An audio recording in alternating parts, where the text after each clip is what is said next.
What is up, guys? Marble Tyler back. We're doing Spider-Man videos. Spider-Man PS4 is 3 weeks away from today, the day of this video coming out, and it is my most anticipated game of this year. I've been looking forward to it since 2016, since they announced it. If you're like me and you just can't handle the wait anymore, well, maybe you want to jump back and play some old Spider-Man games. And so that's what we're going to look at today. We're going to look at 5 games you need to play, 5 Spider-Man games you need to play before you hop on to Spider-Man PS4. If you really want to scratch that itch and you want to, revisit some history before the new game comes out. And so let's just swing right into it. And we're going to actually start off with an honorable mention. This is a game that I love, that I think is great. I've never actually owned it, but when I was younger, I rented it. And I played a ton of it, and I didn't understand it, but I loved it. And nowadays, I can especially appreciate the gravity of just how in-depth this game was, and everything it had to offer. This is Spider-Man Web of Shadows. It was an open-world original story.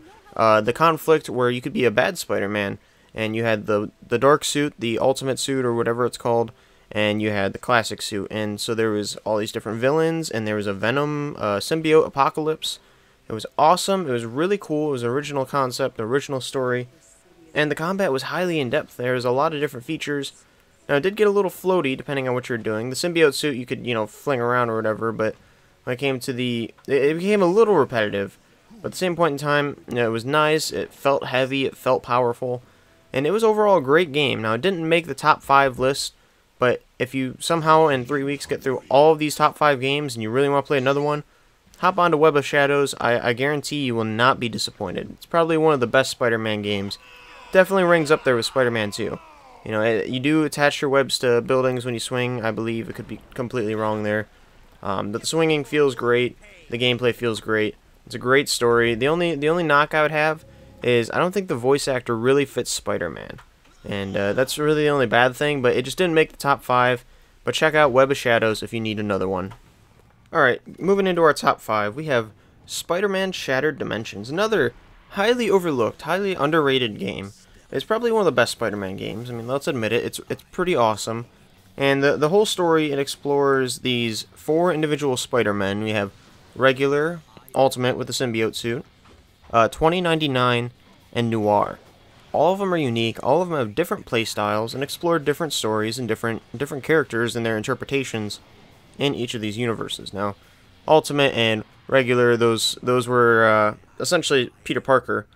And so the characters didn't vary too much, but 2099 had incredibly awesome characters and, acrobatic gameplay. It was awesome. Noir was a stealth game, and it was beautiful, it was dark, it was gritty, and I love that take on Spider-Man, that dark, gritty. That Spider-Man uses guns. I don't believe you use them in the game. I could be wrong. But it was awesome. It was a great game, explored all different Spider-Man, all kinds of different gameplay styles. Original story. Now, it was a linear game, though, so it wasn't an open world by any means. I'd say partly that's a knock, but they weren't going for that. So it was a good thing and a bad thing, just depending on the Spider-Man game you want to play. But I highly recommend Shattered Dimensions. If you haven't checked it out, and you want to explore some different styles of gameplay, go check out Shattered Dimensions. Alright, so now for this next entry, we have Ultimate Spider-Man. Now, I can say, to be fair, I don't have a lot of experience with this title, so I don't have a lot to say on it. But let's just say it's a comic-based story. I believe it was, ripped straight from the comics, or it's supposed to be part of the comics, or something along those lines. It's an open world. It's immediately the game after Spider-Man 2, highly considered to be the best Spider-Man game. A lot of the web swinging kind of carries over, but it's different. It's a little bit easier. There's a lot of momentum, so you move really, really fast. You got to play as Venom, and you get to, eat people as Venom. And overall, it's got a very, art style, comic book style, looking thing. It's pretty good from what I hear. I've never actually, like I said, I don't have experience with it, but I was told recommend this game. This is high on the list. It's supposed to be one of the better ones, and so here it is. It made the number 4 spot. And so for our number 3 spot, I actually have a game that I played on this channel. It's actually a really old video I have. I believe it's still up, actually. It's in the old STG files, but it is The Amazing Spider-Man 1. Not 2. Specifically, not 2. Amazing Spider-Man 1.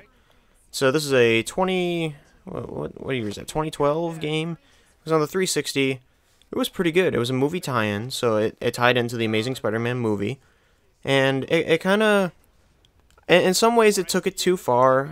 It kind of continued the story from the movie, where Oscorp is creating giant Spider Slayer robots, which became absurd, and all the villains are mutant animal hybrid crossover things, which I think the lack of variety is kind of upsetting. But if you can move past that, the gameplay is simple. You don't attach the webs to buildings, but it's an open world, it's a big open world. Tons of collectibles, tons of things to explore, you know, a lot going on. Combat's pretty good. It's kind of the first game, I don't know if it's the first, but it kind of starts to explore that Arkham-style combat. That's the kind of combat we're going to be able to see in Spider-Man PS4. Now, I will say Amazing Spider-Man 1 is not as refined, but it was pretty good. It was a good story. The voice actors did a good job. The open world was big, it was expansive.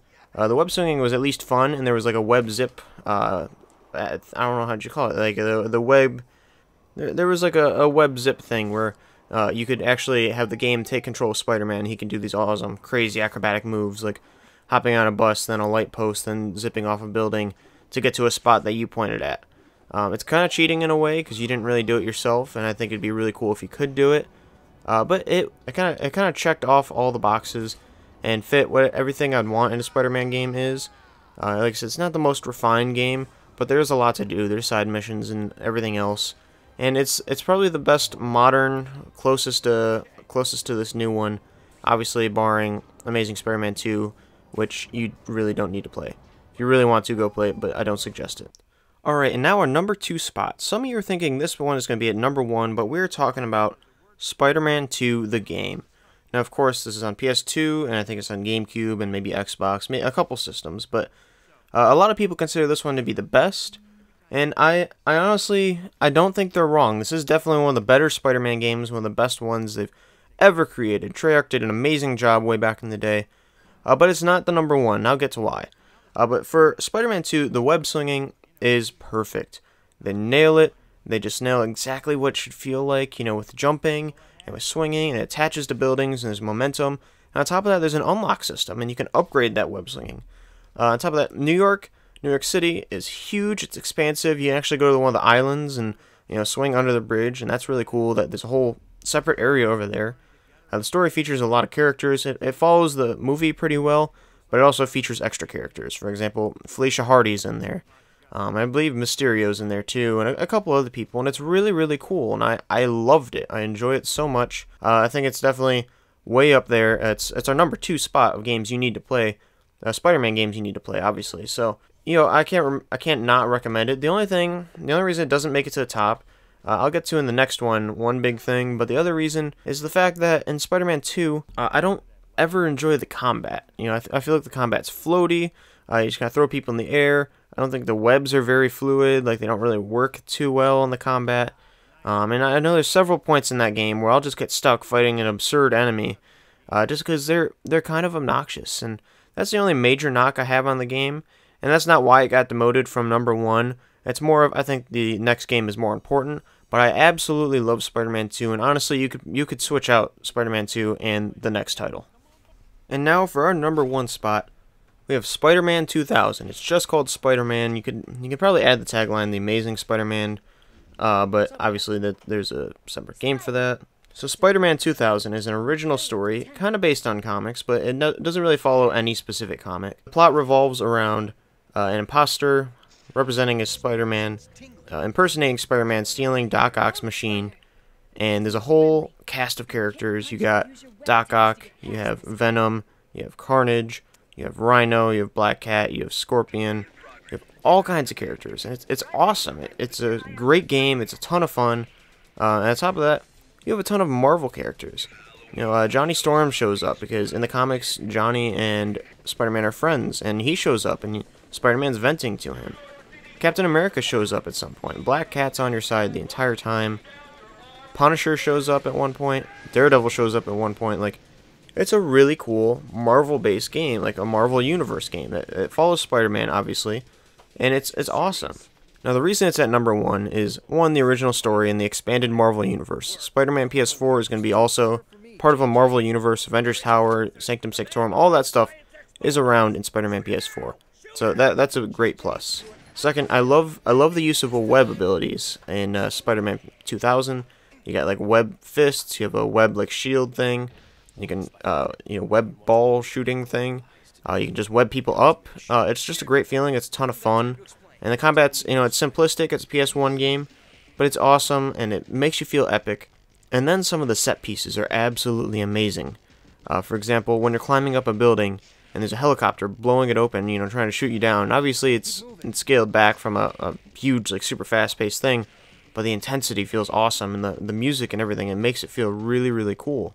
And then later on, I won't spoil it if you haven't played it, but I highly suggest you just go back and play it. It's only a couple hours long, it's a great experience, but the final set piece, when everything's exploding, we'll say, and you're running away, oh my goodness, that entire thing, and what you're running with or against or away from is so amazing, and it's awesome, and it's crazy, and it's epic, and I absolutely love this game. It definitely makes the top #1 spot. The game you need to try. It's really short, so you got 3 weeks until Spider-Man PS4. I highly suggest you go back and play this game in particular. I had a ton of fun with it. I think it's probably my favorite Spider-Man game. Obviously, Spider-Man 2 is a favorite for everybody, and it's going to nail the web mechanics and the open world. But if you want to see like an awesome story, action set piece, and action just set up for the character, go back and play Spider-Man 2000. And that was our list. What did you think? I know there's like over 50 or like over 80 games if you include like mobile and different versions of the games. So there's a lot to choose from. There's a lot of bad Spider-Man games, and there's a lot of really, really cool, awesome Spider-Man games, like the 5/6 that I just suggested to you. Now, if you're really excited for Spider-Man PS4 like I am, go ahead and hop in some of these games, try them out, kind of look back on Spider-Man's gaming history, or don't. If you don't want to like get burned out on Spider-Man, you want to just hop into the new one, do that too. I'm super pumped for this game. I hope you are too. Comes out in 3 weeks from today on September 7th. Highly looking forward to it. Stay tuned to STG, because we're going to cover the game, we're going to talk about it, probably do some impressions, some reviews, find little Easter eggs, maybe if there's glitches or something to highlight. Trying to do as much content as possible, because I'm loving this game. I'm really looking forward to it. I can't wait to just invest tons and tons of hours into it. And I will probably also be streaming this game when it comes out, streaming a couple days. So highly suggest you stay tuned. Keep looking forward. It's going to be awesome. It's going to be epic. And other than that, I hope to see you guys in the game.